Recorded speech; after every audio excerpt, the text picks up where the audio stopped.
Today, right now, we're going to talk about stereotypes. Specifically, New Yorkers. Yes.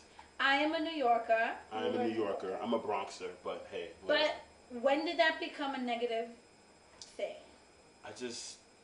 I hate when people classify New Yorkers as like one thing, like that we're rude and we're just like, I'm nice, all right? I'm a really nice person, so don't tell me that I'm rude, okay? I helped this lady carry her baby and a stroller in the snow onto the bus, okay? I do that stuff because other people need people to help. But in New York, you can't even be that nice, because if you get on a train and you let somebody let that door close in your face. I hate when I get on the train and then I let somebody sit down. I'm like, oh, I got a long ride to go, but let me just let her sit.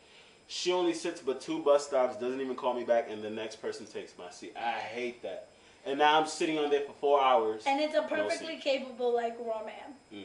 Sitting down, knowing that I just gave the old woman my seat. And there's another old lady sitting there with like all these bags. Yeah, these guys, we really got to be giving up our seats, because the other day I seen a pregnant lady standing Pregnant women. And all this guy did, this is what this guy did. I was standing up, if anybody wants to know. This is what this guy did.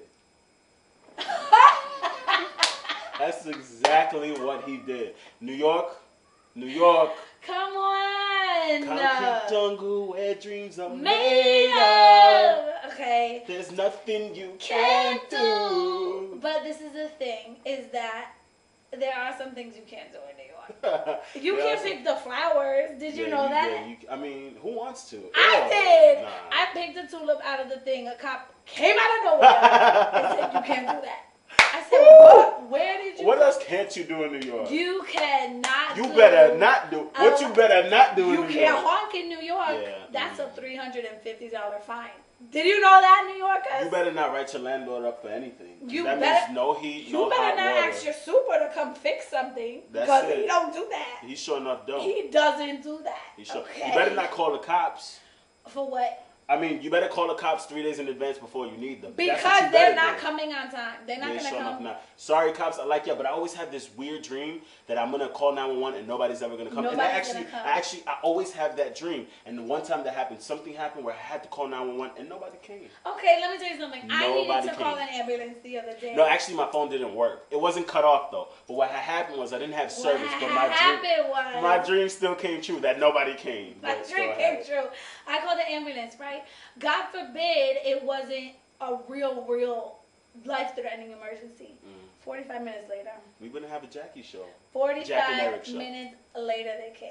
Wow. I said, I'm okay now.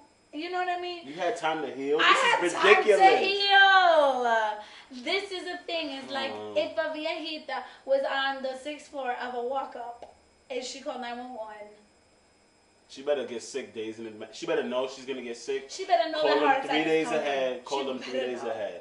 Because I'm gonna collapse at 5 o'clock on Tuesday. You better not give a tip in New York, because that might get your food spit up, like literally. That might get you run over. It could. By a taxi. You could get shot. They ask you too. You don't give a tip. They say what? No, they wait at the door. No. I'm talking about when you order food. Oh no. They're not coming back. Yeah, they're not. If you don't give a tip, they won't leave that door. They're not gonna leave. 5 minutes later, 10 minutes later, you'll go through the little peephole. They're still there.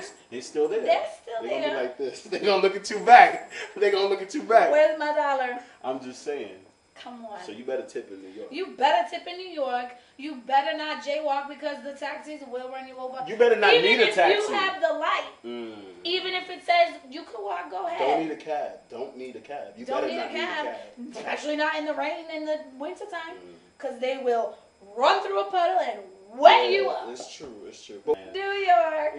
We're really like just cool people. You know what I mean? New Yorkers, we're on it. We're about things. We are. We are hard body on a lot of things. We go hard. We are. Brooklyn, we go hard. BX, we go hard. Okay, so we have a lot of things to talk about. How about everybody's haterism on Barack Obama? Oh man, this is getting real ridiculous right now. Everybody's been taking a shot of haterade every morning, apparently. It's just really unfortunate that people are really kind of looking at him like some sort of a savior. They're like, oh, my rent is due. Barack Obama, he should be paying for it. So get him out the office. Like, what kind of mess is that? Barack, please, you're not paying for this arm to be fixed.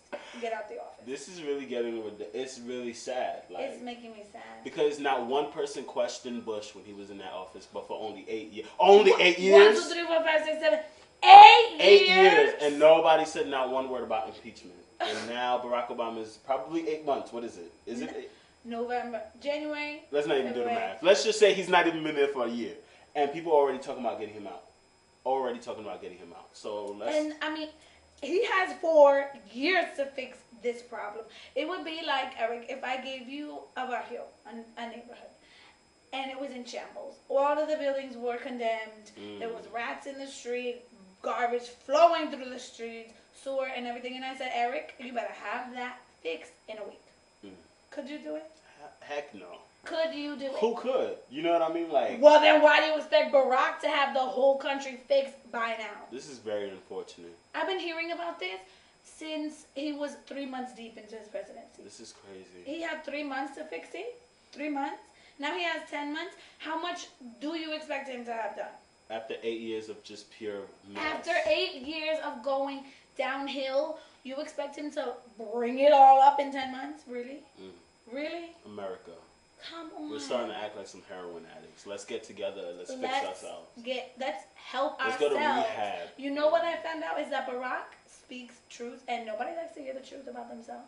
Nobody likes to hear it. But he's not God, you know what I mean? Like, he doesn't know everything. He is not, he's not God. So don't act like he is. Like, Yeah. treat him like he is. He can't not part the Red Sea. And he won't know everything, you know what I mean? Yes, he's the president, but he won't be perfect. He's not perfect. But, you know what I mean? Let's not put him on a pedestal like that. I mean, he is Mr. Barack Obama, the leader of the free world, and he is my hero. I'm not going to lie. Free world. Let's not even get into that. I love him. Let's not even get into the free world. But you really need to give him a little bit of slack. Are you serious? Seriously? Because this is the thing. People be saying, I heard people are saying, wake me in 2012. Wake me when he's over. Wake me when he's out. Oh, that's crazy. I voted for the American people. Whatever happened to how happy and proud people were in January and November after election? I voted for the American? Like, people were so hyped. Everybody was so nice the next day after election. Everybody was like, yes, change has come. We are so proud. A black man in the office. And now everybody's like, Barack who? He didn't do nothing.